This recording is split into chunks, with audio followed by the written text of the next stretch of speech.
Baik. Assalamualaikum warahmatullahi wabarakatuh. Perkenalkan nama saya Satria Agriski Prasetyo dengan NRP 50172525141.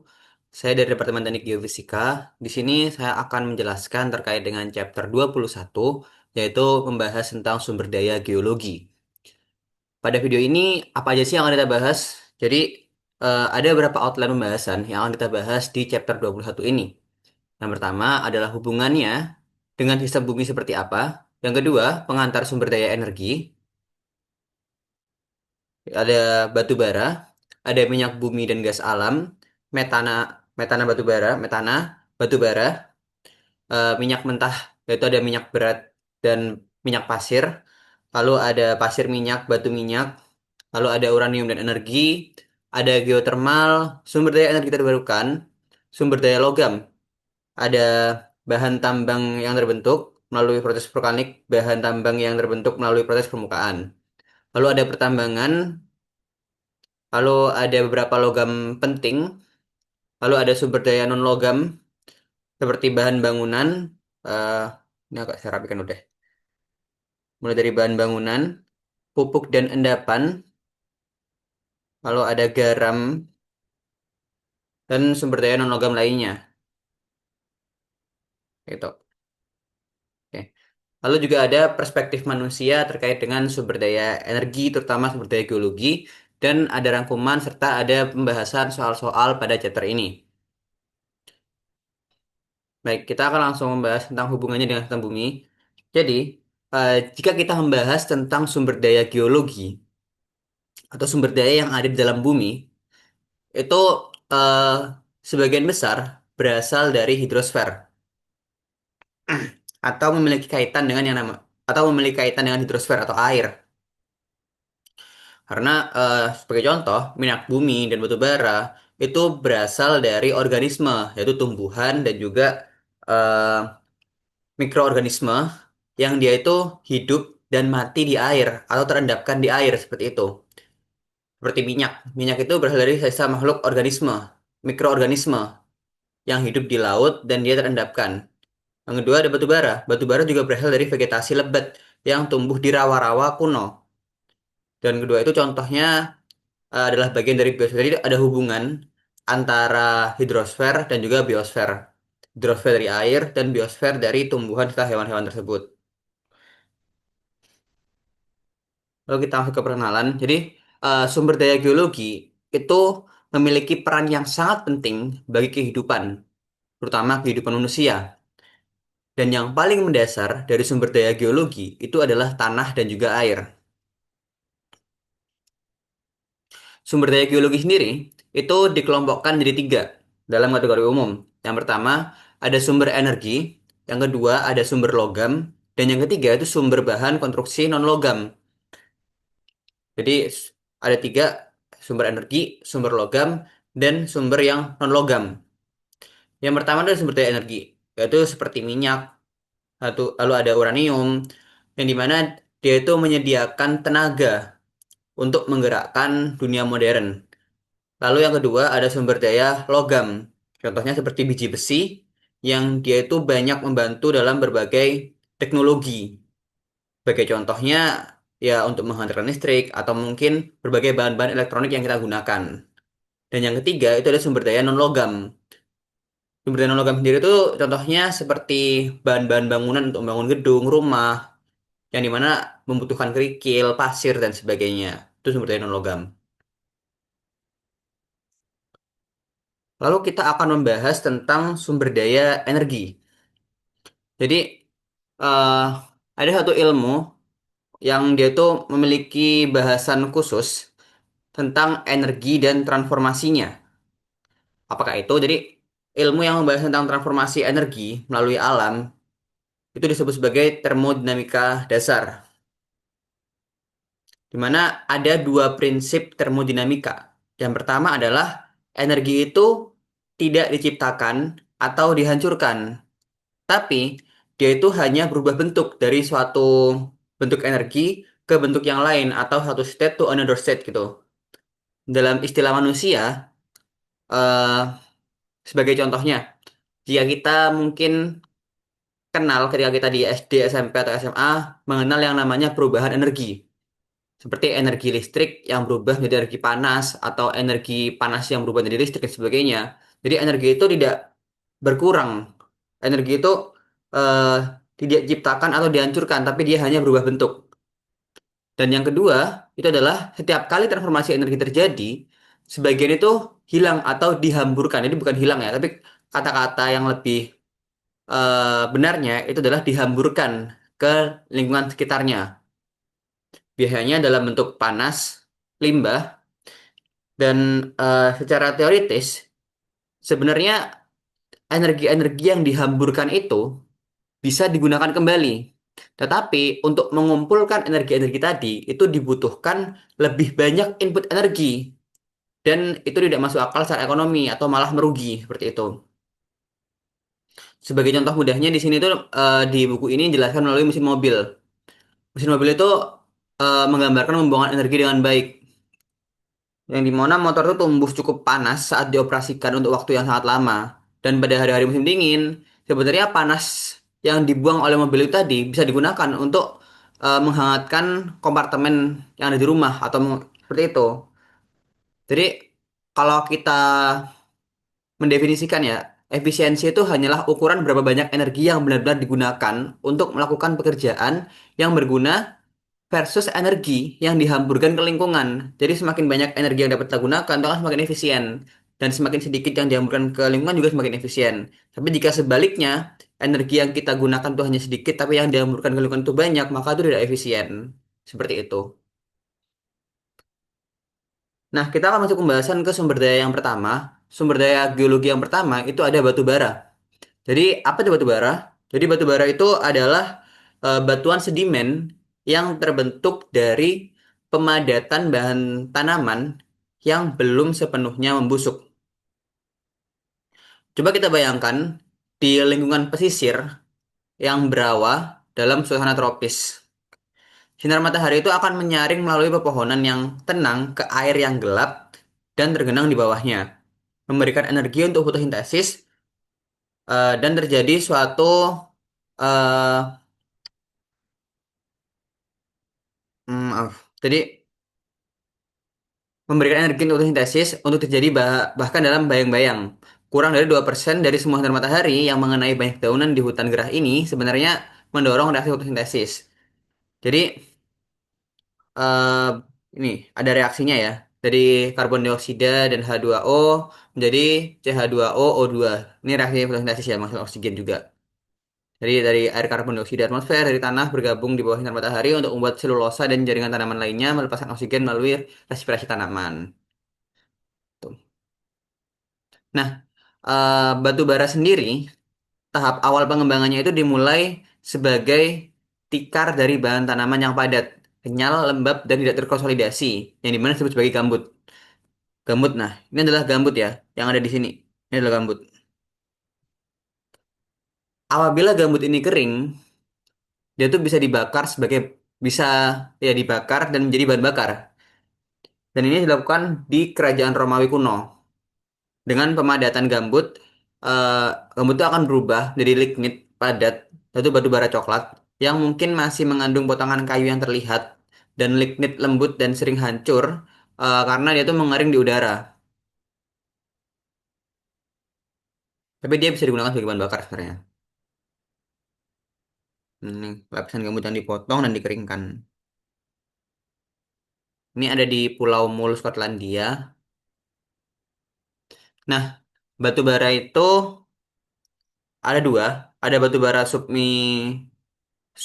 subbituminous dan batu bara bitumen atau batu bara lunak, berwarna hitam dan sering eh, dipita dengan lapisan bahan tanaman yang berbeda.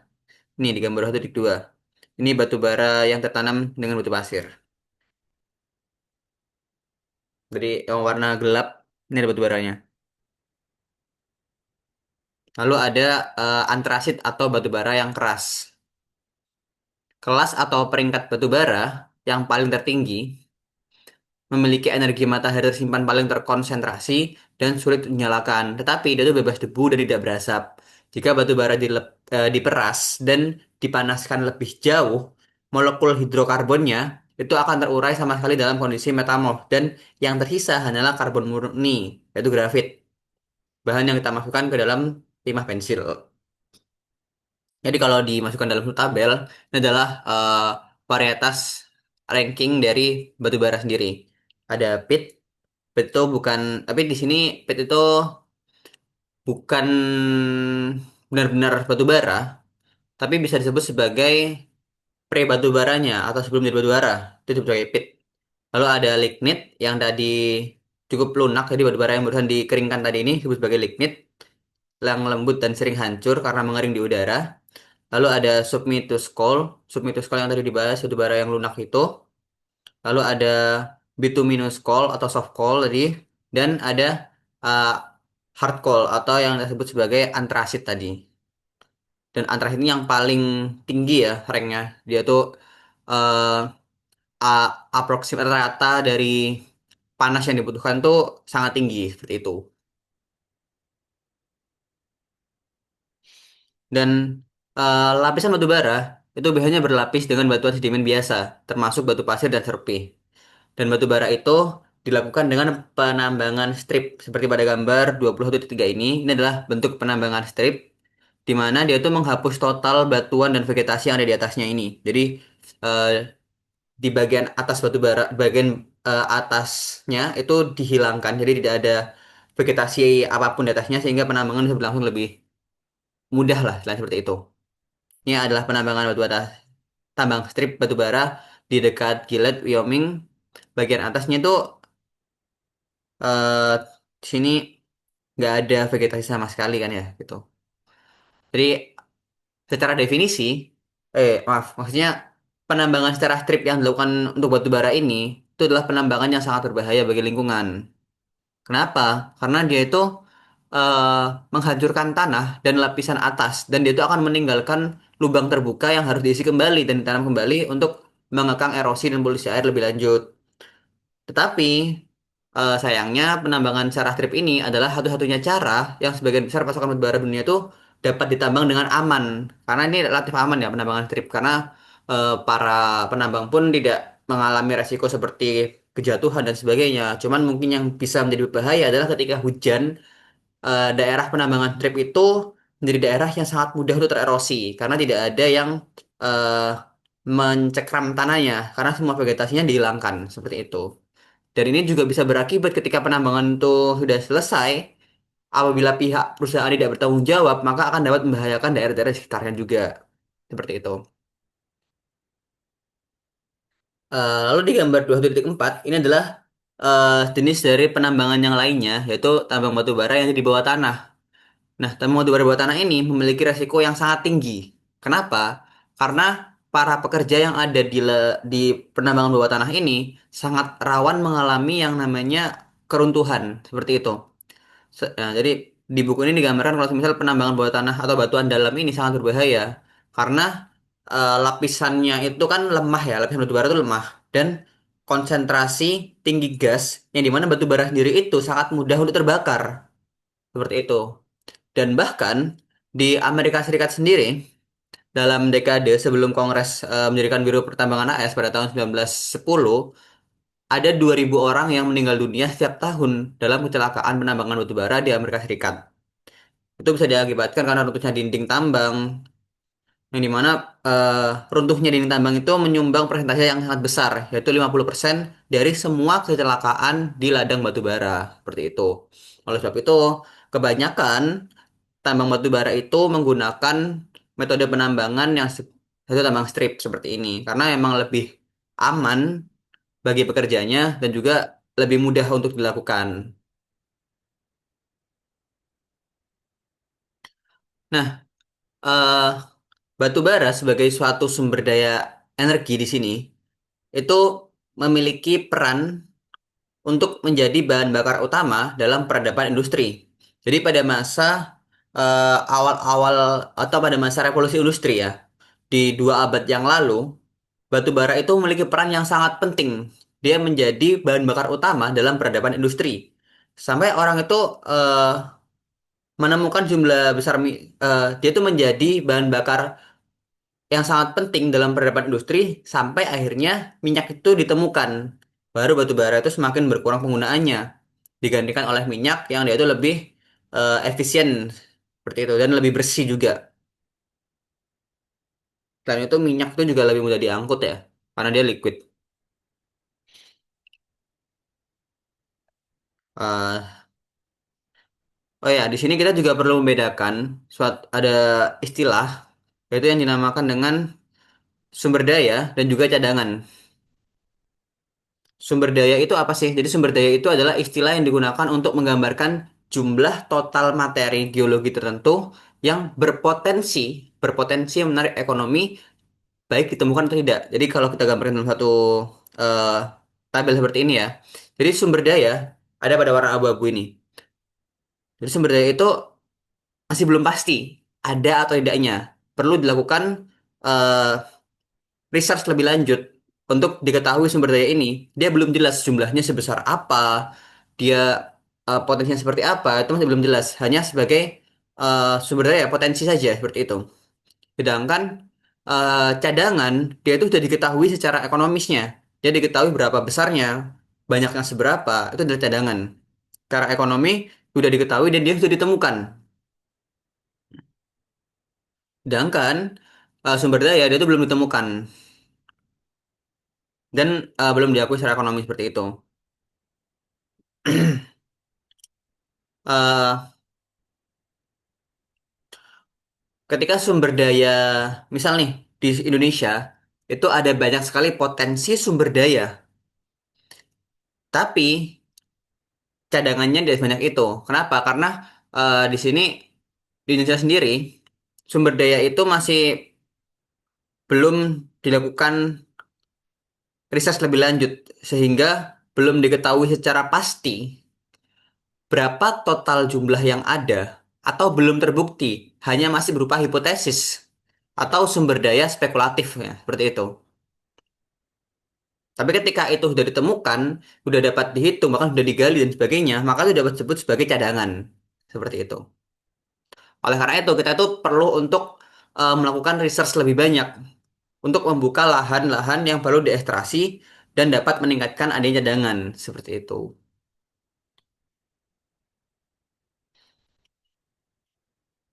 Selanjutnya, ini sedikit informasi saja. Jadi, sekitar 25% dari total cadangan batubara dunia itu ada di Amerika Serikat. Nah, ini gambarnya. Ini ada jenis batu bara tadi, ada lignit, submitose, bituminous, dan uh, antrakit tadi. Itu paling ada seperempat lah cadangan batu bara dunia itu ada di Amerika Serikat. Tapi ini bisa bertambah, bisa berkurang, tergantung daerah-daerah di seluruh dunia karena kita belum melakukan riset atau melakukan pencarian secara mendalam di seluruh dunia gitu. Tapi sejauh ini Amerika Serikat yang memiliki cadangan paling banyak seperti itu. Selanjutnya ada sumber daya minyak bumi dan gas alam. Minyak bumi dan batu bara itu berasal dari organisme yang hidup dalam air. Jadi minyak bumi dan batu bara itu memiliki kemiripan karena mereka sama-sama berasal dari biosfer atau dari makhluk hidup organisme yang hidup dan mati di air. Jika batu bara tadi eh, dia dari tanaman, maka minyak bumi ini berasal dari mikroorganisme yang hidup di air, yaitu sisa-sisa organik makhluk kecil yang hidup di laut seperti itu.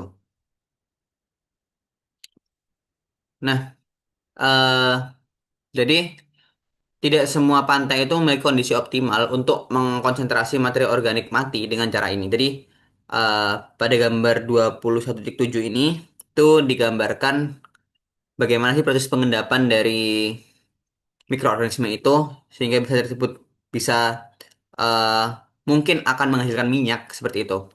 Jadi, dalam jenis bahan laut tertentu, nutrisi dapat menjadi sangat terkonsentrasi. Jadi pada gambar yang A, dasar lembah itu menjadi gurun nutrisi yang tidak akan pernah menghasilkan endapan minyak. Nah, di sini dia menjadi gurun nutrisi tapi tidak akan pernah menghasilkan minyak. Bisa dilihat ya. Jadi dia itu hanya terkonsentrasi di sini, terputar di sini, tapi dia tidak akan jadi minyak. Sedangkan di gambar B, dia itu akan mengunci sebagian besar sampah istilahnya di tempatnya dan ada sebuah perangkap nutrisi yang sempurna. Dan di sini cadangan minyak itu akan terbentuk. Maksudnya gimana? Jadi pada gambar A itu, dia itu hanya dari laut saja, terbentuk dari laut saja. Udah dari laut tuh, nggak ada sumber yang lainnya, nggak ada rivernya di sini. Itu yang membedakan di sini. Jadi dia hanya berputar saja, berputar, berputar, berputar, evaporasi dan sebagainya. Tapi kalau yang di sini, dia ada tambahan yang kita sebut sebagai istilah sampah tadi itu, yang dia juga akan ikut mengendap di situ, sehingga berkumpul. Nah, perangkap nutrisi ini hanyalah langkah pertama, ya. Jadi perangkap ada satu perangkap di sini, yang dia menangkap nutrisi-nutrisi dari daratan, seperti itu, dan akan terperangkap di sini. Setelah terperangkap, selanjutnya itu hidrokarbon yang terkubur itu harus mengalami eh, tekanan suhu yang tinggi untuk terurai atau terpecah menjadi molekul yang lebih sederhana yang dimana dia berguna untuk keperluan manusia. Dan proses ini terjadi akibat penguburan sedimen anoksik bersama dengan subsiden isostatik seperti di bawah delta sungai atau sepanjang tepi benua pasif. Dan seiring penumpukan sedimen tadi yang semakin banyak, litosfer di bawahnya menyesuaikan diri dengan tenggelam dan mengakomodasi jumlah sedimen yang lebih besar. Nah, ini adalah gambarnya. Jadi, Hmm,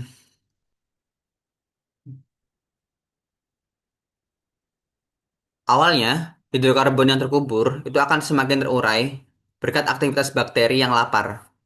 Reaksi kimia akan terjadi dengan mineral lempung dalam sedimen. Sedimen berlendir yang kaya hidrokarbon itu disebut sebagai sapropel. Oke, jadi sedimen berlendir yang kaya hidrokarbon disebut sebagai sapropel. Oke, dan pada gambar 2.8 ini, jendela minyak adalah ruang antara 2.300 meter sampai dengan 4.600 meter di sini.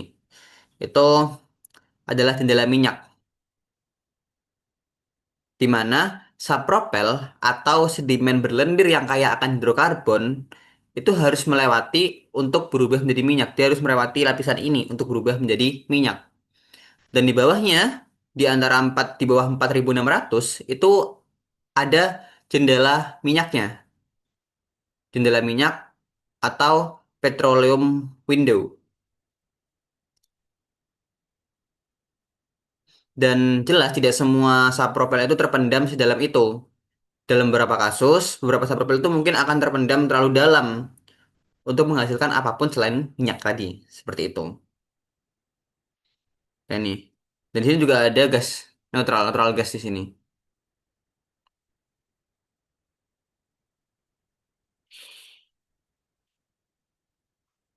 Oke. Lalu setelah minyak bumi itu terbentuk, yaitu harus terakumulasi dalam konsentrasi yang dapat dibor dan dipompa. Di bawah kondisi penguburan yang dalam, tekanan dengan mudah itu akan mendorong cairan ke atas dalam batuan permeabel di atasnya.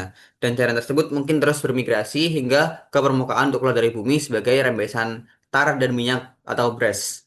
Nah, penggunaan minyak pertama kali dalam menyediakan mortar untuk batu bata lumpur di Semeria kuno memanfaatkan situs seperti itu. Jadi, eh, ini adalah satu situs-situs yang dimana dia tuh memanfaatkan rembesan dari minyak tadi, yaitu rembesan tar dan minyak atau brass. Seperti ini.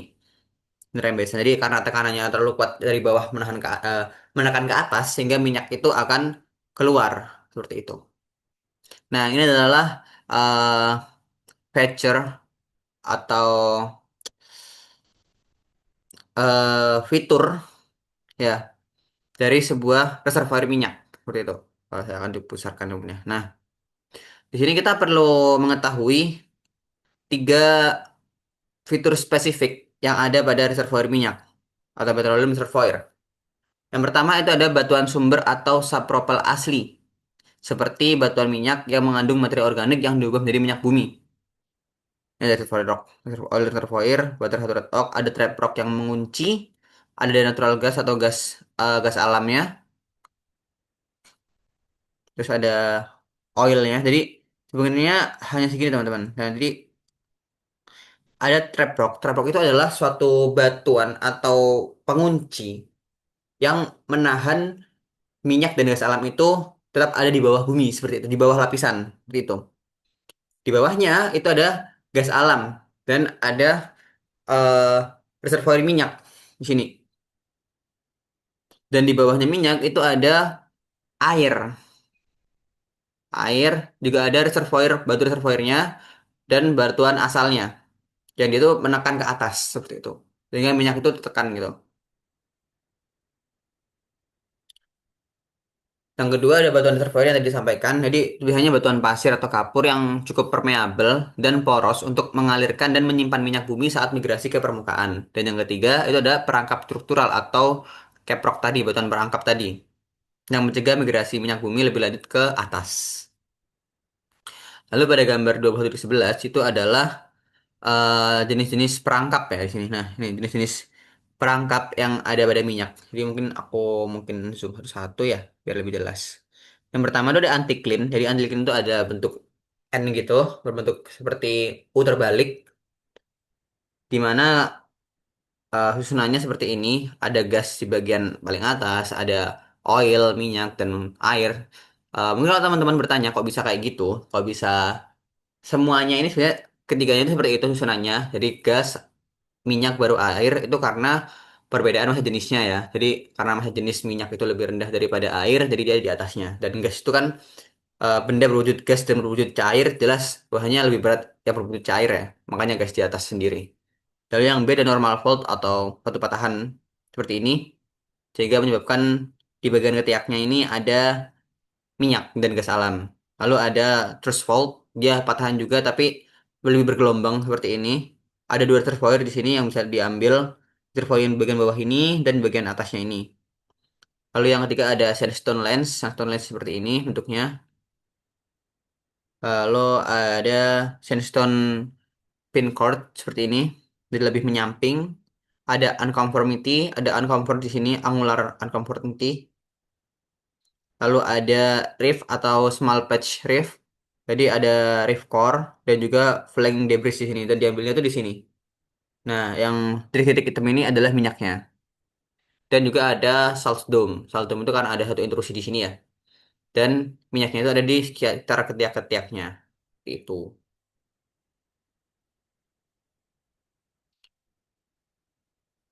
Lanjut. Jadi, eh seiring waktu, tekanan fluida itu akan berkurang. Dan lapisan minyak menjadi kurang ekonomis untuk dioperasikan.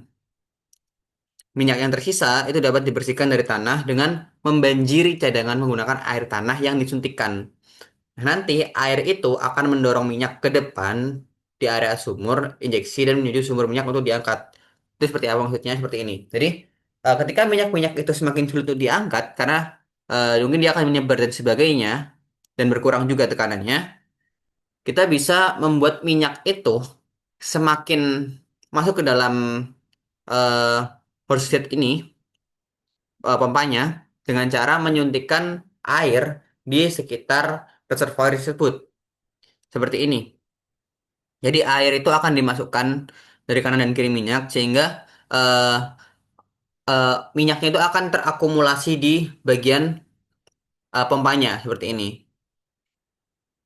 dan lebih mudah lebih mudah untuk diambil seperti itu. Dan kita juga perlu tahu yang namanya rasio pengembalian energi terhadap energi yang diinvestasikan. Ini adalah rasio antara jumlah energi yang diekstrasi versus dengan jumlah energi yang dimasukkan ke dalam proses ekstraksi. Jika membutuhkan lebih banyak energi untuk mengeluarkan minyak dari tanah daripada yang akan diperoleh dari penjualan minyak nanti atau dari konsumsi minyak nanti, maka lapangan minyak tersebut tuh tidak layak untuk dioperasikan. Seperti itu. Jadi kita tetap harus mempertahan atau tetap harus memikirkan prinsip ekonomi yang nantinya jika minyak ini diekstraksi, apakah dia akan memberikan keuntungan atau tidak seperti itu.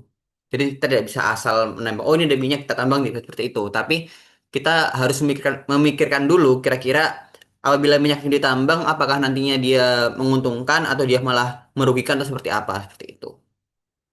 Itu adalah rasio pengembalian energi terhadap energi yang diinvestasikan atau ROEI. ROI. Dan di sini di gambar 21-13 ini adalah eh, gambar dari Amerika Serikat yang dimana sebagian besar ladang minyak itu mengalami penurunan produksi. Tapi ladang minyak terbesar itu ada di Amerika Serikat, Texas bagian barat, Alaska. Ini, ini ya. Ini ladang minyak yang cukup besar. Walaupun sebagian besar ladang minyak itu di luar Timur Tengah saat ini mengalami penurunan produksi. Ini adalah tipe crack petroleum related hydrocarbon dan fungsinya ya. Ini ada metana, tipe hidrokarbonnya itu gas. Dia digunakan untuk fertilizer manufaktur dan hidrogen untuk fuel cell seperti itu. Lalu ada mungkin ini butana, yaitu gas kondensat seperti itu. Yang dimana dia digunakan untuk cooking stove, digunakan untuk stove, terus juga pemanas ruangan, home heating, dan lampu lanterns. Juga ada oktan. Oktan ini gasolin minyaknya. Ya, jelas untuk mesin seperti itu. Jenis hidrokarbon yang digunakan seperti apa gitu. Selanjutnya, ini adalah drilling di Alaska gambarnya. Jadi, eh, perkiraan USGS sekitar 2.300 miliar barel termasuk cadangan, sebagian besar itu berada di lokasi yang sudah dijangkau. Jadi minyak-minyak itu sebagian besar berada di lokasi yang sulit dijangkau, seperti di bawah laut atau di lingkungan yang subarktik seperti di gambar ini, yaitu di North Slope, Alaska, seperti itu. Dan sementara itu, dunia itu mengonsumsi 1 miliar barel minyak setiap 10 hari. Itu sangat banyak sekali. Dan dengan cadangan yang ada saat ini, cadangan berarti yang sudah tertemukan dan sudah terhitung secara ekonomi saat ini, eh kita dapat bertahan dengan cadangan itu hingga waktu 30 hingga 40 tahun ke depan sebelum cadangan minyak itu akan habis. Tapi perlu digarisbawahi bahwasanya ini masih cadangan dan kita masih memiliki sumber daya yang cukup besar juga dan itu masih bisa kita cari. Cuman tetap harus ada pertimbangan-pertimbangan lainnya yang perlu dibahas juga terkait dengan sumber daya dan cadangan ini. Selanjutnya, ini ada minyak mentah dan pasir minyak. Jadi minyak mentah itu ada minyak mentah berat dan juga pasir minyak. Apa itu minyak mentah berat? Jadi minyak mentah berat itu adalah minyak bumi yang padat dan kental. Dan minyak ini tidak dimasukkan dalam perakiraan cadangan dan sumber daya minyak ringan atau minyak biasa. Kenapa? Karena minyak mentah berat itu dapat dibuat eh, dia tuh eh, meskipun dia tuh dapat mengalir ke dalam sumur, laju alirannya itu lambat sehingga susah untuk dianggap ekonomi setidaknya gitu loh. Tapi sebenarnya itu bisa untuk diubah menjadi cair atau bisa diekstraksi dan dapat diolah menjadi bensin atau produk lain seperti halnya minyak yang ringan dengan cara ya menyuntikkan uap atau pelarut ke dalam sumurnya gitu. Memang tetap bakal ada biaya tambahan ya. Tetap kembali ke prinsip awal tadi, apakah eh, pengolahan minyak ini dengan penjualannya nanti akan untung atau malah merugi apabila kita melakukan proses yang semakin banyak seperti itu. Jadi perlu dilakukan perhitungan atau tidaknya. Makanya dia tidak masuk dalam eh, cadangan seperti itu. Lalu ada pasir minyak atau pasir tar. Itu adalah endapan pasir atau batu pasir yang terikat aspal. Aspal itu kan padat ya, sehingga pasir minyak itu sering diekstrasi melalui penambangan daripada pengeboran. Karena padat juga, jadi kalau di pengeboran ya susah gitu. Jadi dia ditambang. Meskipun teknik untuk mengurangi viskositas minyak mentah berat juga sering eh, berfungsi untuk pasir minyak. Jadi sama-sama dengan cara menyuntikkan uap atau pelarut ke dalam sumurnya. Itu. Tapi sebenarnya asal usul dari minyak yang berat dan minyak dan pasir minyak ini tidak pasti.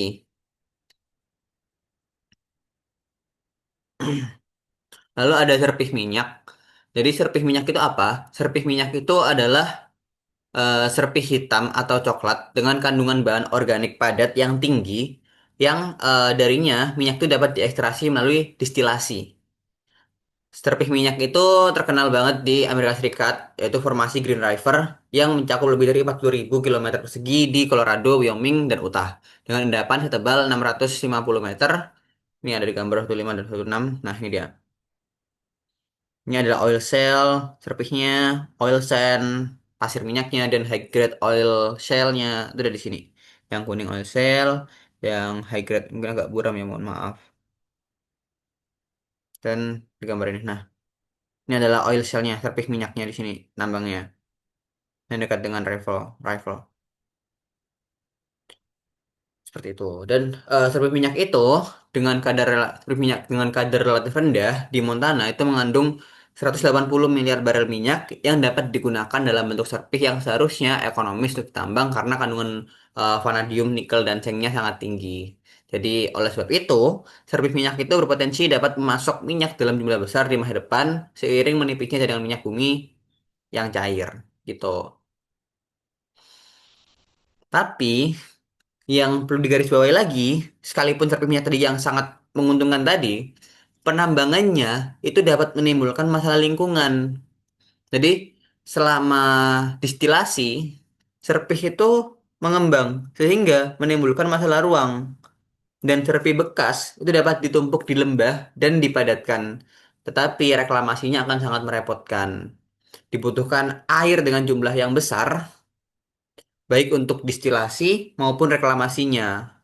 Dan pasokan air itu selalu menjadi masalah di wilayah kering karena akan susah kan untuk mencarinya.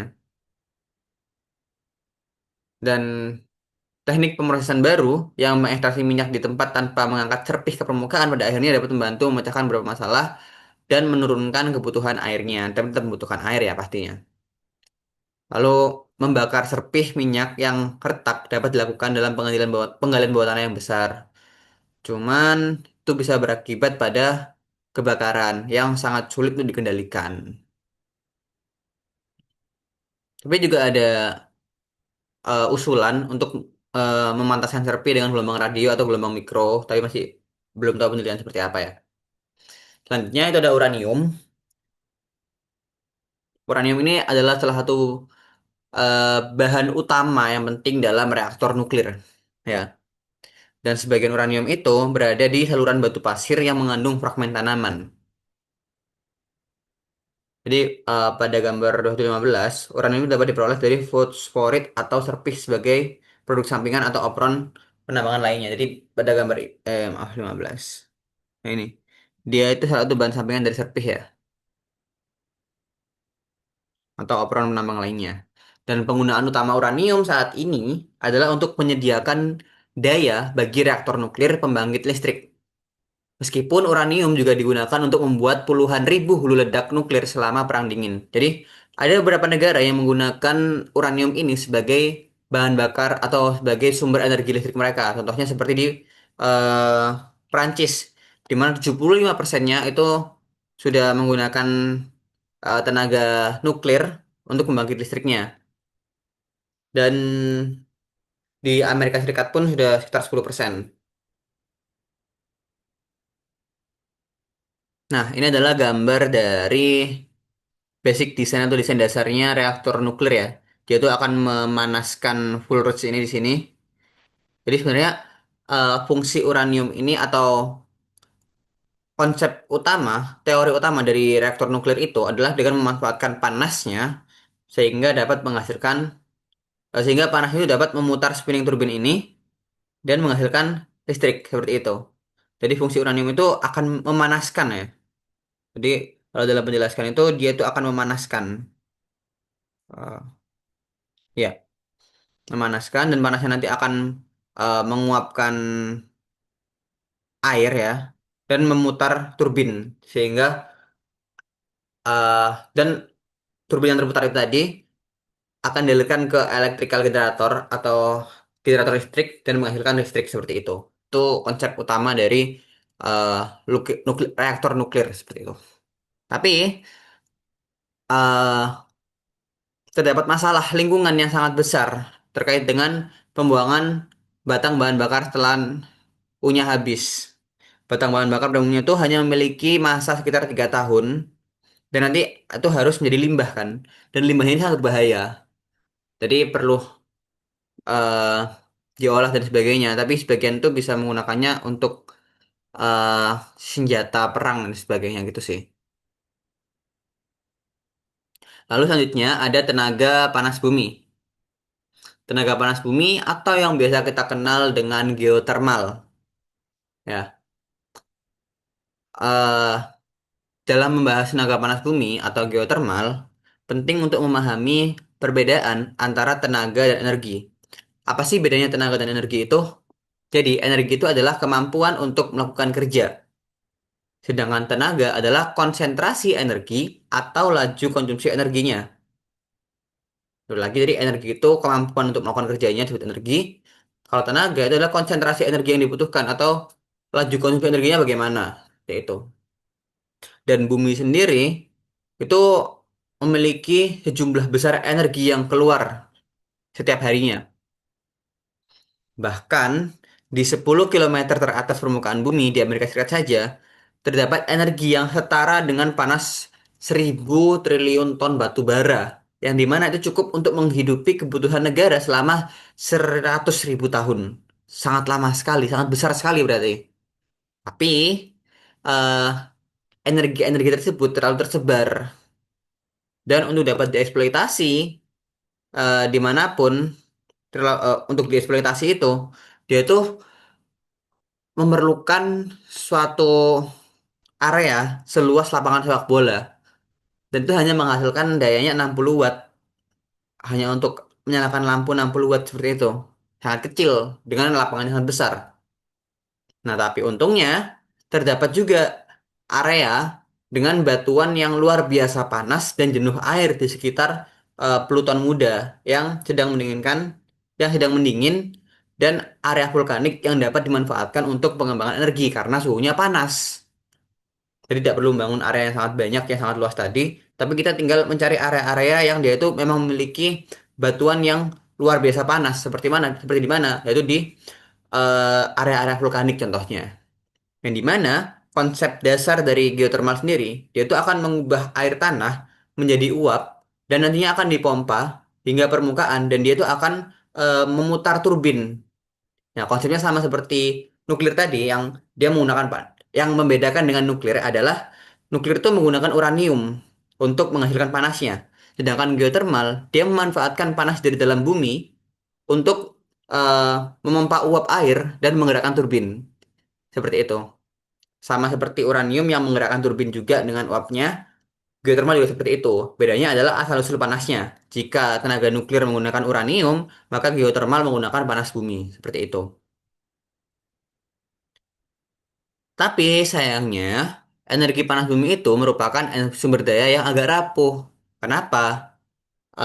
Karena pasokan air tanah ditarik lebih cepat daripada kemampuan alam untuk mengisi dan memanaskannya kembali. Air itu merupakan pembawa energi panas alami yang sangat baik. Batuan kering bertindak sebagai isolator atau konduktor panas yang lambat.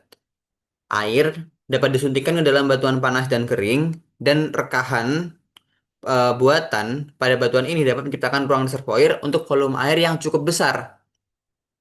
Nah, namun hal itu membutuhkan energi dan mengalihkan air seringkali dari kebutuhan yang lebih mendesak di tempat lain. Hal ini eh, mengagalkan tujuan pengembangan tenaga panas bumi dengan cara ini gitu. Karena yang membutuhkan air yang sangat banyak ya. Dan karena dia dibangun di area vulkanik yang panas, maka resiko letusan gunung berapi itu juga akan sangat besar dan dapat mengakibatkan menghancurkan pembangkit listrik ini. Dan eh, jika melakukan pembangunan geotermal besar-besaran di area vulkanik itu ditakutkan apabila terjadi letusan gunung berapi, maka akan mengalami kerugian yang sangat besar seperti itu. Juga ada masalah lain yaitu eh, air tanah itu seringkali membawa mineral terlarut seperti air garam dan asam yang juga dapat menimbulkan korosi atau menyumbat pipa dan turbinnya. Sehingga biaya pemeliharaan dari geothermal sendiri itu menjadi mahal dan bisa jadi uap yang keluar karena ada kandungan-kandungan mineral yang ada di airnya itu mengandung eh, suatu zat tercemar. Jadi dapat mengganggu orang-orang yang ada di sekitar area tersebut. Sehingga pengembangan geothermal sampai saat ini masih cukup sulit ya, dan masih cukup terbatas juga. Tapi geothermal sendiri merupakan salah satu bidang yang memiliki prospek yang sangat tinggi untuk kedepannya apabila masalah-masalah ini dapat teratasi. Dan masih banyak sekali research dan penelitian yang dilakukan untuk menanggulangi masalah-masalah ini. Nah, ini adalah gambar stasiun geothermal yang berada di Iceland. Jadi masalah uap seperti ini ya. Yang ditakutkan tadi tercemar dan sebagainya. Seperti ini bentuknya. Lalu juga ada sumber energi terbarukan. Seperti apa? Seperti tenaga surya, tenaga angin, tenaga gelombang atau pasang surut, dan hidroelektrik. Yang jika digabungkan, dia dapat memasok dunia hingga 9% listriknya pada tahun 2010. Jadi sebenarnya udah banyak digunakan juga sih. Dan sumber daya terbarukan ini berbeda dengan bahan bakar fosil, yang dimana bahan bakar fosil itu memerlukan industri yang besar untuk menambang, untuk mengangkut, untuk mendistribusi, untuk mengolah dan sebagainya. Bahan bakar fosil itu membutuhkan industri yang sangat besar dan sangat mahal, berbeda dengan tenaga-tenaga terbarukan. Contohnya nih seperti panel surya. Bahkan kita bisa meletakkan panel surya itu di atap rumah kita sendiri gitu, dan lebih murah dan lebih mudah juga. Juga angin. Angin itu bisa didapatkan secara lokal. Bahkan di halaman belakang rumah juga bisa, kalau di sini ikatan seperti itu, dan sebagainya. Nah, ini adalah eh, sumber-sumber energi dari Amerika Serikat di tahun 2001.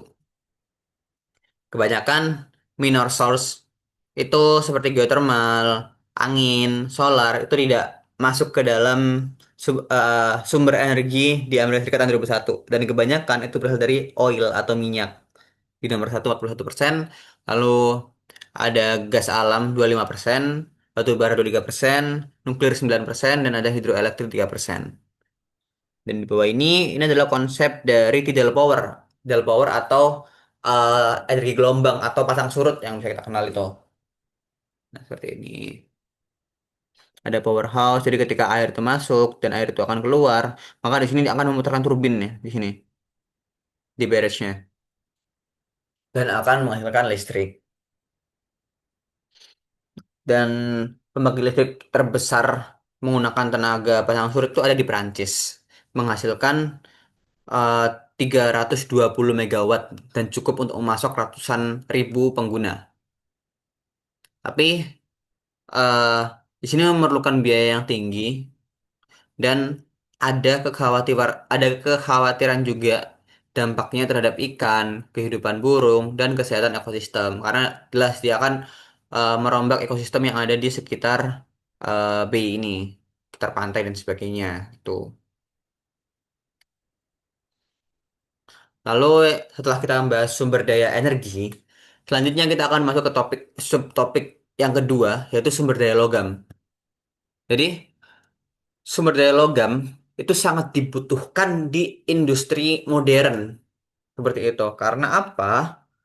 eh Logam itu sangat berperan penting ya.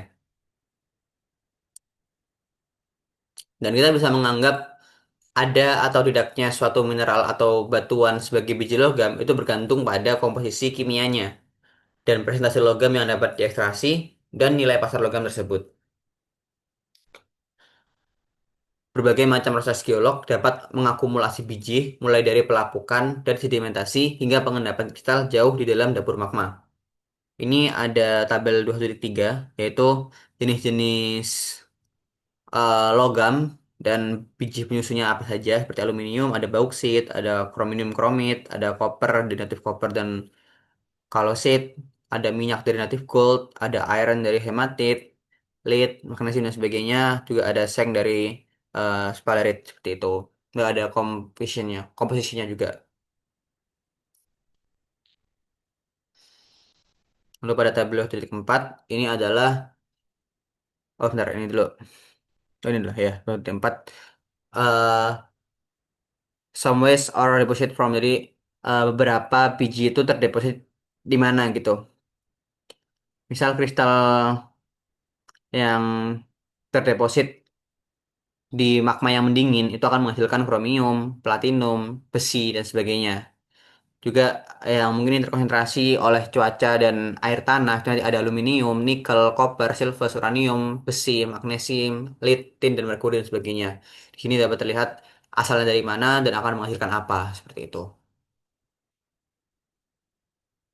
Selanjutnya ada pengendapan kristal. Jadi pengendapan kristal itu apa? Pengendapan kristal itu terjadi ketika mineral-mineral yang terbentuk awal itu mengkristal dan mengendap di dasar magma yang mendingin. Lebih jelasnya di gambar 21.1. Nah ini. Ini adalah mineral pembentuk awal seperti kromit yang mengendap melalui magma untuk berkumpul berlapis-lapis di dekat bagian bawah kusen pendingin. Jadi pengendapan kristal itu terjadi ketika terjadi suatu pengendapan di area magma seperti itu. Dan ini akan mendingin. Lalu ada cairan hidrotermal. eh Sebenarnya cairan hidrotermal itu dibahas di bab 16. Jadi dia adalah sumber terpenting dari endapan biji besi logam selain besi dan aluminium. Air panas dan cairan lainnya adalah bagian dari magma itu sendiri. Disuntikkan ke dalam batuan pedesaan di sekitar atau country rock di sekitarnya selama tahap terakhir kristalasi magma. Gampangnya digambar 21.22 ini. Ada dua kemungkinan asal-usul cairan hidrotermal. Yang pertama itu di gambar A, yaitu air magmatik yang terkonsentrasi secara sisa bergerak ke batuan eh country rocknya, batuan ketika magma itu hampir semuanya mengkristal. Yang waktu itu hampir semua terkristal seperti itu. Dan yang di B itu air tanah itu menjadi dipanaskan oleh magma atau pluton padat itu mendingin dan sirkulasi konveksinya diatur seperti ini. Background water di sini. Nah, gitu.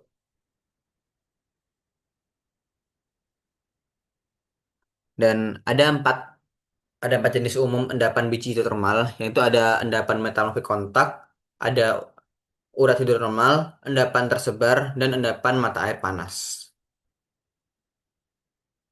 Nah, ini adalah endapan biji termal. Yang pertama ada metamorfisme kontak di mana biji itu mengantarkan atau menggantikan batu kapur. Nah, ini ada ore bijinya, ada batuan plutonnya, dan kontak metasomatism di sini. Dan yang B itu adalah hydrothermal veins atau urat termal yang biji ditempatkan di urat termalnya seperti ini. Lebih jelasnya itu ada di gambar satu. Iya, nah ini hydrothermal vents atau vena aquatic hydrothermal ya. Bentuknya seperti ini secara aslinya. Lalu yang C itu ada biji yang disebarluaskan di dalam dan di atas batuan Pluton. Jadi termanya di sini, disalurkan di sini. Dan yang terakhir di D itu di sekitar mata air panas di bawah laut. Ukuran delapan biji-bijinya itu dibesar-besarkan seperti itu. Metamorfisme kontak itu dapat menciptakan biji besi, tungsten, tembaga, timbal, seng, perak, dan logam lainnya di country rock. Country rock sendiri dapat dihilangkan seluruhnya atau sebagian dan diganti dengan biji. Seperti itu. Tiba di gambar satu titik ini ya. 23A. Dia digantikan seperti itu. Davana hidrotermal adalah badan biji sempit yang terbentuk di sepanjang hubungan sambungan dan patahan. Ini, sambungan dan patahan ini. Lalu ada davana hidrotermal terbentuk sebagian besar endapan timbal, seng, perak, gold, tungsten, tin, merkuri, dan sesuatu lainnya, dan juga koper. Satu itu empat. Udah ini. Dan yang dia itu lebih mengesankan adalah mata air panas dasar laut. Jadi dia dapat mengendapkan gundukan besar sulfida logam kadang-kadang dalam jumlah yang komersial atau sangat besar. Nah, ini adalah gambar dari biji besi berpita. Apa itu biji besi berpita? Jadi, eh, biji besi berpita itu biasanya terdiri dari lapisan mineral besi dan ceret yang bergantian, dibentuk sebagai sedimen-sedimen batuan tari di banyak bagian dunia selama prakam Prakambrium dan tampaknya di cekungan dangkal yang dipenuhi oleh air. Ini biji yang dibentuk oleh proses permukaan ya. Jadi presipitasi kimia dalam lapisan itu adalah asal yang paling umum untuk biji besi dan mangan. Dan beberapa biji besi tembaga atau biji tembaga itu terbentuk dengan cara ini juga. Jadi melalui presipitasi kimia yang terjadi dalam lapisan itu dapat membentuk seperti ini. Salah satunya adalah biji besi yang berpita ini. Itu salah satu presipitasi kimia. Jadi karena biji besi berpita semuanya adalah prakambium, asal-usulnya mungkin terkait dengan atmosfer kuno atau lautan yang secara kimiawi berada atau berbeda dari saat ini. Lalu ada endapan Placer, di mana sungai itu memiliki butiran sedimen berat yang terkonsentrasi di batang sungai. Seperti, bentar, oh nggak ada gambarnya ya. Oh ya. Lalu ada pengayaan supergen. Apa itu pengayaan supergen? Jadi pengayaan supergen dari endapan biji yang disebarluaskan. Jadi salah satu jenis konsentrasi lain dengan pelapukan. Jadi mineral biji utama dalam deposit tembaga yang disebarluaskan adalah chalcopyrite. Chalcopyrite ini, chalcopyrite grains. Di mana tembaga besi sulfida yang mengandung sekitar 35% tembaga di dekat permukaan bumi, air tanah yang bergerak ke bawah dapat melarutkan tembaga dan belerang dari biji menghasilkan besi. Di pada gambar ini adalah pengayaan supergrain. Air tanah itu melarutkan tembaga dari bagian atas ini, ya, yang disebarluaskan dan mengendapkan di atau di bawah permukaan air membentuk biji yang kaya. Ini ada beton-beton juga. Seperti itu. Dan biji di bawah permukaan air itu mungkin beberapa kali lebih kaya daripada biji di sisa endapan dengan perak terkonsentrasi semudah tembaga. Selanjutnya ada pertambangan. Seperti yang di awal tadi sempat dibahas tentang jenis-jenis pertambangan terutama di batu bara. Jadi penambangan itu ada dua, ada yang menggunakan teknik permukaan dan ada yang di bawah tanah untuk mengekstraksi mineral bijinya. Jadi pada gambar 21.27 ini adalah jenis-jenis dari bentuk pertambangannya. Yang pertama ada tambang yang dia itu bentuk ke dalam seperti ini atau bawah tanah. Lalu ada yang membuka seluruh bagian atasnya, disebut sebagai tambang terbuka. Yang ketiga itu untuk coal tadi, untuk batu bara tadi, yaitu tambang placer. Jadi dia mengikis bagian atasnya seluruhnya dan mengambil seperti itu. Dan yang keempat itu ada eh oh maaf, maksudnya yang C itu tambang strip, ya ada yang D itu tambang placer. Placer itu berarti dia menggunakan kapal seperti itu.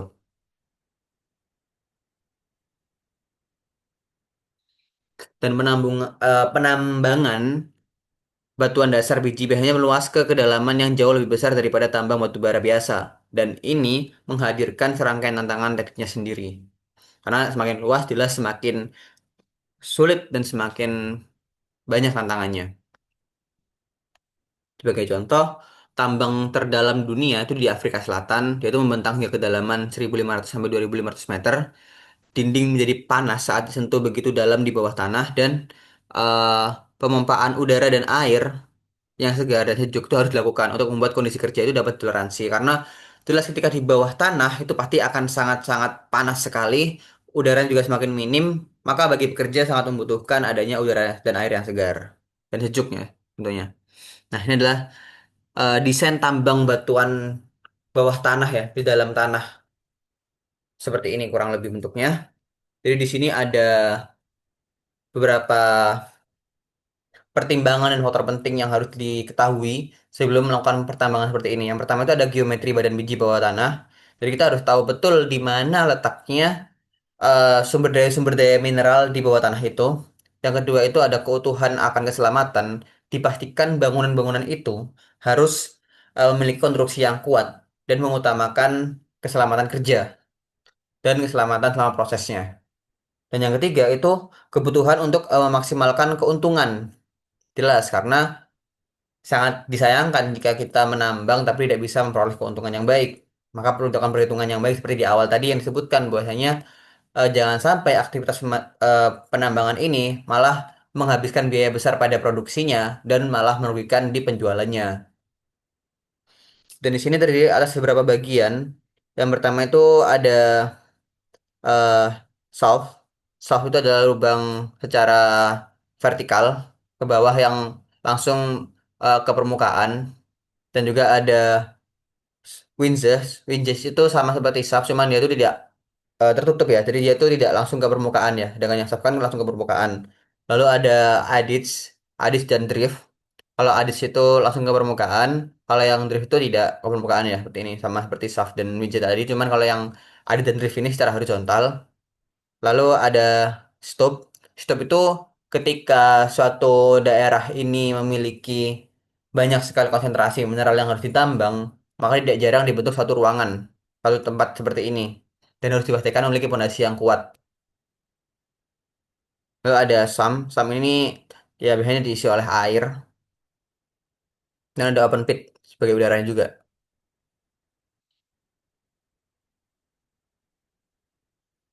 Ini adalah beberapa jenis logam yang penting dan paling sering digunakan. Yang pertama ada besi. Besi adalah salah satu dari tiga bahan penting yang dibutuhkan untuk membuat baja, selain batu bara, kokas, dan batu kapur.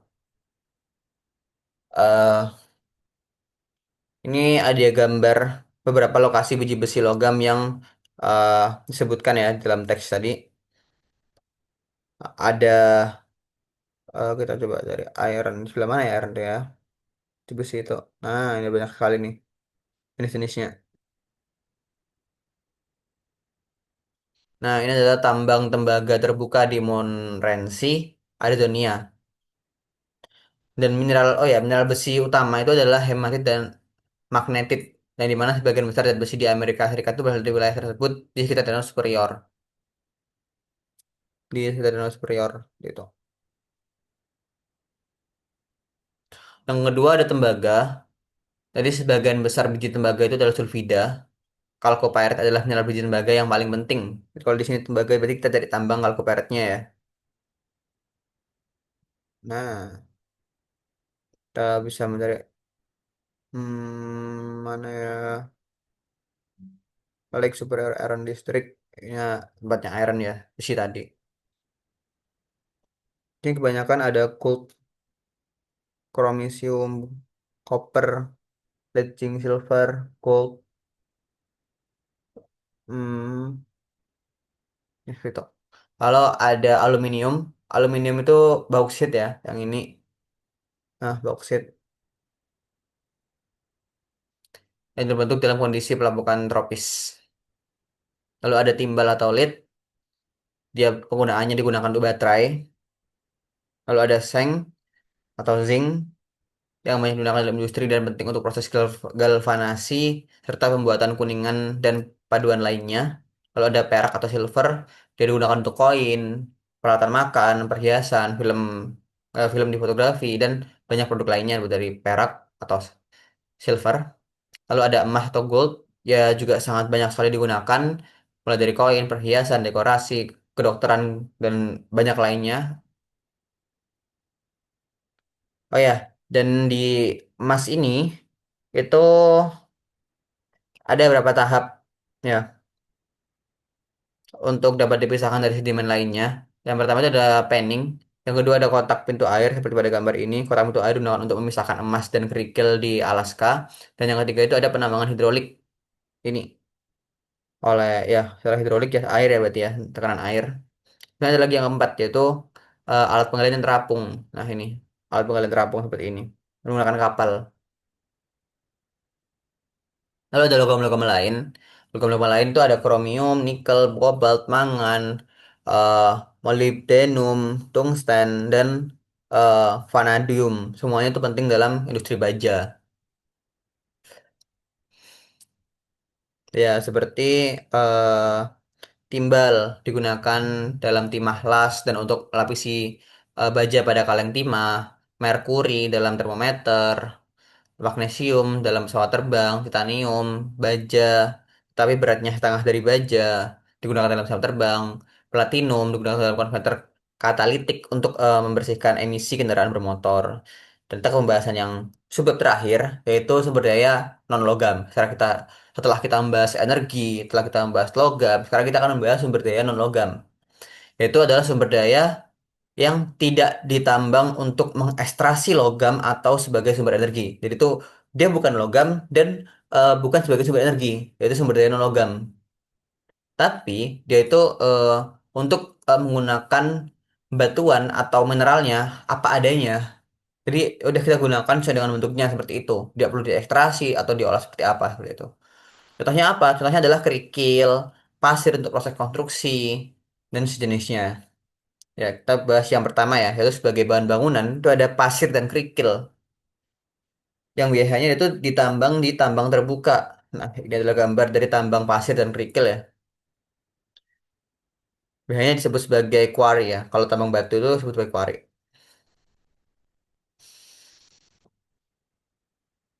Batu itu merujuk pada batuan yang digunakan dalam blok untuk membangun gedung atau dianjurkan untuk membentuk barisan jalan. Sebagian besar batu dalam bangunan adalah batu kapur atau granit, dan sebagian besar batu acur adalah batu kapur. Batu kapur itu punya banyak kegunaan selain dalam suatu bangunan atau dasar jalan yang dianjurkan.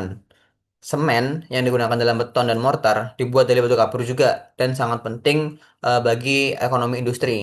Batu kapur yang dianjurkan menjadi bubuk eh, Batu kapur yang dihancurkan menjadi bubuk itu diminati sebagai pengondisi tanah dan merupakan bahan utama banyak produk kimia. Lalu pada gambar titik 5 ini adalah sebuah tambang batu kapur di utara Illinois. Jadi merupakan dia tambang terbuka seperti ini ya. Lalu digunakan sebagai pupuk dan endapan evaporit. Oke. Pupuk itu mengandung fosfat, nitrat, dan senyawa kalium, yang dimana sangat penting bagi pertanian saat ini. Sehingga dia menjadi salah satu dari sedikit sumber daya non-logam yang diangkut melintasi laut. Fosfat diproduksi dari fosforit, yaitu batuan sedimen yang terbentuk dari akumulasi dan perubahan sisa organisme laut. Cadangan fosfat utama di Amerika Serikat terdapat di Idaho, Wyoming, dan Florida. Lalu ada nitrat. Nitrat itu dapat terbentuk secara langsung sebagai endapan evaporit, tetapi saat ini biasanya didasarkan dari nitrogen atmosfer. Lalu ada senyawa kalium yang sering ditemukan sebagai evaporit. Lalu ada garam batu adalah eh, halit kristal kasar yang terbentuk sebagai endapan favorit. Kalau ada gypsum juga sebagai endapan favorit juga. Ini, kalau garam garam batu itu dia banyak digunakan ya untuk mencairkan es jalan pada musim dingin, mengawetkan makanan sebagai garam meja dan dalam produksi asam klorida dan senyawa natrium untuk soda kue, sabun dan produk lainnya. Garam batu ini sangat banyak digunakan dalam industri karena memang kita dalam sehari-hari pun menggunakan yang namanya garam batu. Lalu ada gypsum, dia juga terbentuk sebagai favorit, di mana dia banyak digunakan untuk bahan utama plester, papan dinding, juga bahkan dia juga digunakan dalam konstruksi, juga dalam kesehatan juga digunakan sebenarnya. Lalu ada belerang. Belerang itu terdapat dalam endapan belerang elemental berwarna kuning cerah yang dimana dia itu banyak digunakan untuk pertanian sebagai fungisida pupuk fungisida dan pupuk serta oleh industri untuk memproduksi asam sulfat, korek api dan banyak produk lainnya. Bahkan juga ada kosmetik yang menggunakan sulfur ya. Lalu ada non logam lainnya. Non logam lainnya ada yang pertama ada batu permata. Disebut permata itu setelah dipotong dan dipoles. Tapi sebelum dia dipotong dan dipoles disebut sebagai batu permata. Batu permata itu sangat berharga dan sangat mahal, terutama jika dia memiliki tingkat kekerasan atau ya tingkat kekerasan di atas 7 mos. 7 mos ya. Seperti berlian, ruby, zamrud, safir, dan batu permata lainnya yang sangat banyak. Beryl, granit, giok, spinel, topaz, turquoise, dan zircon, dan banyak sekali. Dia banyak digunakan sebagai perhiasan, sebagai eh, hiasan, patung, dan sebagainya. Lalu ada aspes. Aspes itu adalah varietas serat dari serpenit atau rantai silika. Dahulu, asbes ini banyak digunakan sebagai genteng. Tapi karena ada penelitian yang mengatakan bahwanya asbes ini berbahaya untuk paru-paru, maka banyak sekali mulai diganti atap yang menggunakan asbes ini menggunakan material yang lain. Tapi asbes juga digunakan karena dia bentuk serat ya, serat ini dapat ditenun dan menghasilkan satu baju yang tahan panas yang biasanya digunakan oleh para pemadam.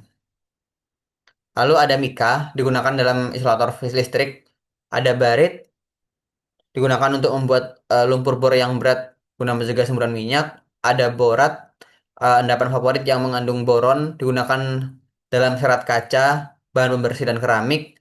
Ada fluorid. Fluorid ini digunakan dalam pasta gigi, lapisan teflon, dan peleburan baja. Ada lempung digunakan dalam keramik, pembuatan kertas, serta sebagian filter dan penyerap. Ada diamonit, digunakan dalam filter kolam renang untuk menyaring ragi dalam bir dan anggur. Terus juga ada pasir kaca yang digunakan untuk yang mengandung 95% kuarsa. komponen utama dari kaca. Lalu ada granit digunakan di pabrik pengecoran, pelumas, pembuatan baja, baterai dan eh, lead pensil seperti itu. Nah, selanjutnya kita akan membahas tentang pandangan manusia. Jadi, setelah kita membahas tiga fungsi atau jenis-jenis bagian dari sumber daya geologi, mulai dari energi, logam, dan non-logam, kita akan mengenal pandangan manusia. Eh, karena manusia sendiri itu memiliki pandangan sepihak terhadap sumber daya geologis dan masalah-masalah yang ditimbulkannya. Yang pertama, eh, ada yang mempertahankan atau menginginkan standar hidup kita dan peningkatan kualitas hidup tidak hanya bagi diri kita sendiri, tapi juga bagi masyarakat di negara-negara berkembang. Pandangan kedua, itu mempertahankan lingkungan. Pandangan yang ketiga, itu memastikan bahwa kita tidak merampas sumber daya yang menopang kita dari generasi yang mendatang. Cara gampangnya, eh, ekstremis eksploitasi. Jadi mereka mengatakan, mari kita tambang apa yang bisa kita tambang dan membuat eh, diri kita sekaya mungkin untuk sekarang. Terobosan teknologi akan menyediakan kebutuhan generasi mendatang. Kerusakan lingkungan akibat penambangan tidak signifikan atau itu di tempat yang tidak mengganggu saya. Contohnya seperti itu. Yang kedua, ada ekstremis lingkungan. Setiap tambang atau sumur minyak itu menyebabkan kerusakan lingkungan dan oleh karena itu tidak boleh diizinkan. Kita dapat mempertahankan gaya hidup kita dengan daur ulang atau dengan menjalani gaya hidup yang kurang bergantung pada teknologi. Itu ekstremis lingkungan. Dan yang terakhir ada ekstremis konservasi yang mengatakan, mari kita menambang apapun atau mengebor sumur minyak apapun, dan setiap tambang atau minyak itu menyebabkan kerusakan lingkungan. Dan oleh karena itu, setiap tambang atau sumber minyak merusak lingkungan dan oleh karena itu tidak boleh diizinkan. Kita dapat mempertahankan gaya hidup kita dengan daur ulang atau dengan menjalani hidup. Maaf, maksudnya ekstremis konservasi itu ini salah guys. Bentar, bentar, bentar, bentar.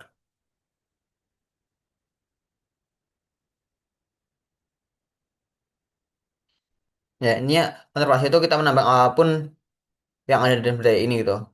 Tapi tetap dikonservasi. Dan tiga pandangan ini sebenarnya tidak ada yang salah. Tapi kita itu membutuhkan titik tengah di antara ketiganya. Yaitu adalah eh, tempat di mana hampir semua orang berpikir kita seharusnya berada di mana sih? Kita harusnya tuh condong kemana sih? Tantangannya adalah bagaimana cara kita untuk menemukan di mana tepatnya titik tengah antara ekstremis eksploitasi, ekstremis lingkungan, dan ekstremis konservasi tadi. Oke, ini cara ringkasannya. Kita akan langsung ke pembahasan soal saja. Tadi ini ada 21 soal ya. Nah, pembahasan dan jawaban dari soal yang pertama.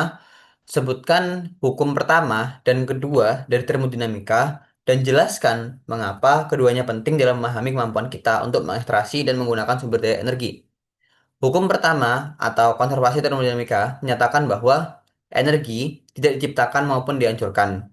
Ia hanya berubah bentuk dari satu keadaan ke keadaan yang lain. Dalam konteks manusia, beberapa keadaan ini lebih berguna dan dapat dimanfaatkan daripada yang lain. Hukum yang kedua itu melangkah lebih jauh dengan menyatakan bahwa setiap kali terjadi transformasi energi, sebagian darinya akan hilang atau dihilangkan ke lingkungan sekitar, biasanya dalam bentuk panas sisa. Ini ada pada halaman 552. Yang kedua, mengapa kemungkinan besar kita tidak akan kehabisan minyak? Jika kita tidak akan kehabisan, mengapa kemungkinan besar kita akan menghentikan penambangan minyak sebagai sumber energi utama suatu saat nanti? Jadi, ketika mencapai 1:1, dunia industri itu harus mencari sumber energi baru. Jauh sebelum hari ini terjadi, diharapkan kita telah beralih ke teknologi energi baru dan jenis peradaban yang sangat berbeda. Salah satu implikasi dari EROI adalah kita sebenarnya tidak akan kehabisan minyak, namun akan jadi terlalu mahal bagi kita untuk terus mengeksploitasi minyak dalam jumlah besar. Mungkin dalam masa hidup kita ya terutama ya. Yang ketiga, bandingkan kondisi geologis yang bertanggung jawab atas pembentukan batu bara, minyak, dan gas alam. Batu bara minyak jenis alam itu terbentuknya dari kompresi material tumbuhan yang belum sepenuhnya membusuk, jadi oleh biosfer. Minyak alih-alih rawa pesisir, bayangkan air laut pesisir yang terang benderang atau laguna tropis yang berkilauan, berwarna hijau muda dengan organisme mikroskopis yang mengapung, termasuk plankton, foraminifera, diatom, dan organisme lain. Organisme-organisme ini berkembang biak secara terus-menerus di perairan yang kaya nutrisi dari arus laut yang naik dan sungai yang mengalir ke laut di sekitarnya. Laut pesisir yang kaya plankton adalah hutan hujan lautan. Seperti di darat, rantai makanan bergantung pada fotosintesis, yaitu penangkapan energi matahari dalam pembentukan jaringan hidup. Materi organik nantinya akan mati yang terlepas dari hutan hujan terapung dapat membusuk di bawah air sama mudahnya seperti di darat. Tetapi sebagian akan mengendap ke dasar laut di mana sedimen menumpuk dan terperangkap dalam kuburan dangkal yang kekurangan oksigen sehingga mereka akan terperangkap dan membentuk minyak bumi. Lalu gas alam. Seiring dengan penumpukan lapisan sapropel ke dalam lapisan tersebut akan memanas dengan laju 8 derajat Celcius untuk setiap 1000 kaki di bawah permukaan. Dan pada kedalaman 2300 meter atau ya suhunya sudah cukup panas sekitar 22 derajat Celcius untuk memecah molekul hidrokarbon kompleks menjadi minyak bumi. Molekul yang semakin sederhana terbentuk seiring pemanasan alami yang lebih intens. Hingga pada kedalaman sekitar 4600 meter, hidrokarbon telah sepenuhnya terurai menjadi gas alam. Yang keempat, bagaimana cara kerja reaktor nuklir? Ini adalah gambar cara kerja dari reaktor nuklir ya. Jadi dia itu memanaskan batangan U di sini sehingga air akan menguap dan memutar turbin sehingga generator listrik ini akan menghasilkan listrik gitu. Dengan menggunakan bahan uranium ya untuk manaskannya. Yang kelima, apa saja kelebihan dan kekurangan dalam memanfaatkan energi geotermal dan hidroelektrik? Kelebihan, produksi energi geotermal dunia yang dilakukan di sekitar 30 negara menghasilkan 12.000 megawatt listrik, setara dengan produksi sekitar 20 reaktor nuklir konvensional. Kekurangannya adalah dalam pengembangan tenaga geotermal, air tanah panas seringkali mengandung mineral terlarut, larutan garam, dan asam yang dapat merusak atau menyumbat pipa dan turbin. Sehingga biaya pemeliharaan untuk menjaga pembangkit itu biaya pemeliharaan untuk menjaga pembangkit tetap beroperasi mungkin menjadi hambatan. Dan selain itu, uap yang dihasilkan oleh geothermal sendiri eh, ditakutkan mengalami kontaminasi sehingga memerlukan penyaringan dan pemurnian uap yang keluar untuk menghindari iritasi pada penduduk di hilir atau di sekitarnya. Yang keenam, mengapa penting untuk membedakan antara energi dan daya dalam pembahasan sumber daya energi? Energi itu hanyalah kemampuan untuk melakukan kerja. Tanpa energi, tidak ada yang bisa ada. Sebenarnya, energi adalah dasar dari segala sesuatu. Secara teoritis, mungkin untuk mengumpulkan semua energi yang hilang dan mengkonsentrasikannya untuk digunakan, tetapi itu akan memerlukan pemasukan energi yang lebih besar dan tidak akan memiliki makna ekonomi atau malah merugi. Sedangkan daya adalah istilah yang digunakan untuk menggambarkan jumlah total bahan geologi apapun yang memiliki potensi nilai ekonomi, baik yang telah ditemukan maupun belum. Jelaskan beberapa cara di mana endapan biji yang terkait dengan proses vulkanik terbentuk. Pemisahan kristal terjadi ketika mineral yang terbentuk lebih awal mengkristal dan mengendap ke dasar tubuh magma yang mendingin. Yang dia gambarnya. Jadi mengendap di sini. Yang delapan, bagaimana proses permukaan dapat membentuk endapan biji. Jadi endapan placer, di mana aliran sungai telah terkonsentrasikan butiran sedimen berat, butiran sedimen di sebuah gundukan sungai. Aksi gelombang juga dapat membentuk endapan placer di pantai. Selanjutnya nomor 9, jelaskan 4 cara di mana sumber daya ditambang.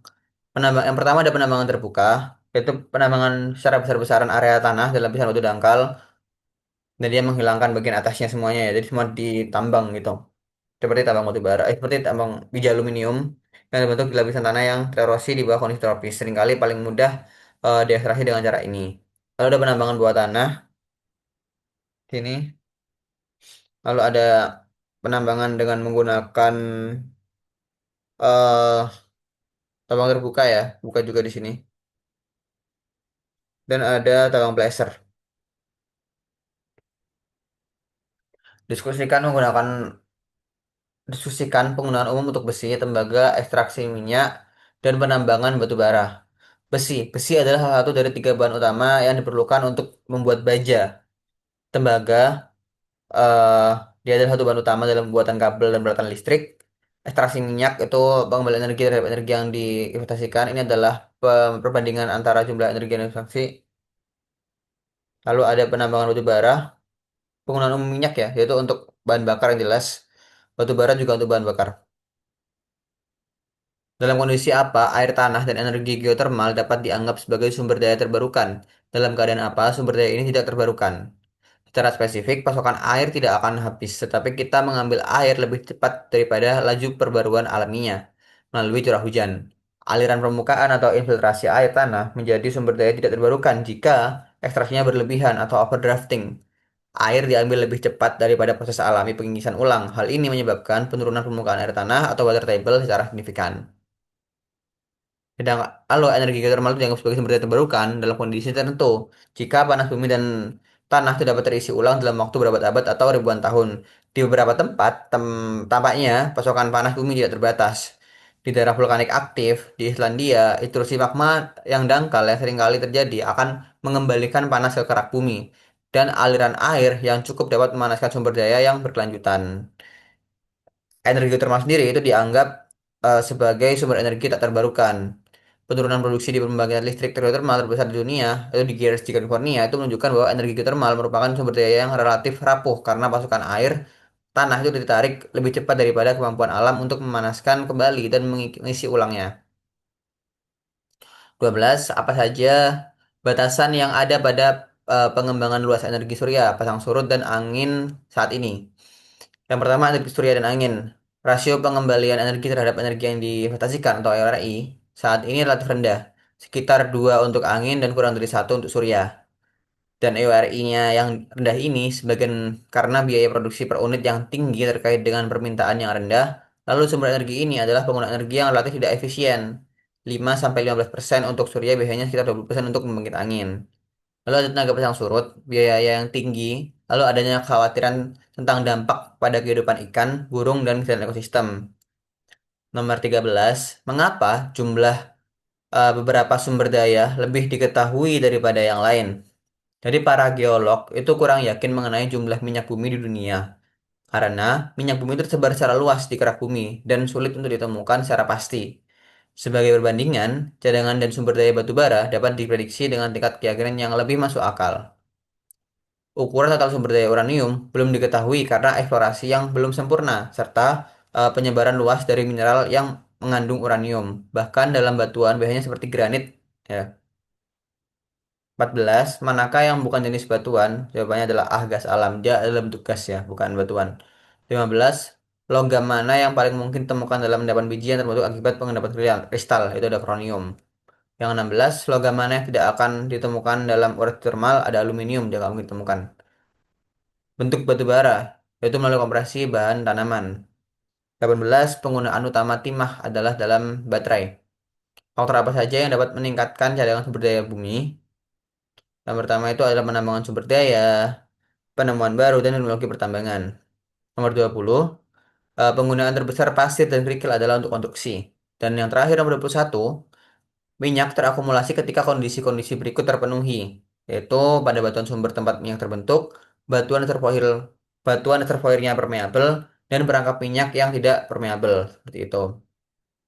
Oke, jadi itu tadi adalah pembahasan kita yang cukup panjang di bab ini, karena dia cukup banyak sekali pembahasannya, karena memang sumber daya geologi yang kita ketahui dan kita gunakan sehari-hari itu sangat banyak sekali.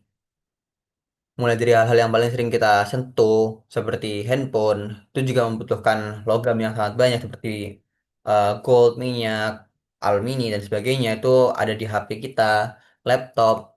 Lalu bangunan-bangunan rumah kita itu juga menggunakan sumber daya non-logam, seperti pasir, kerikil, dan sebagainya. Lalu listrik yang kita gunakan, sebagian juga masih menggunakan sumber energi geologi, seperti batu bara dan sebagainya. Jadi penting untuk kita semua dapat memanfaatkan sumber daya geologi ini dengan baik dan eh, dengan sewajarnya seperti itu. Sekian dari saya, terima kasih atas perhatiannya. Wassalamualaikum warahmatullahi wabarakatuh.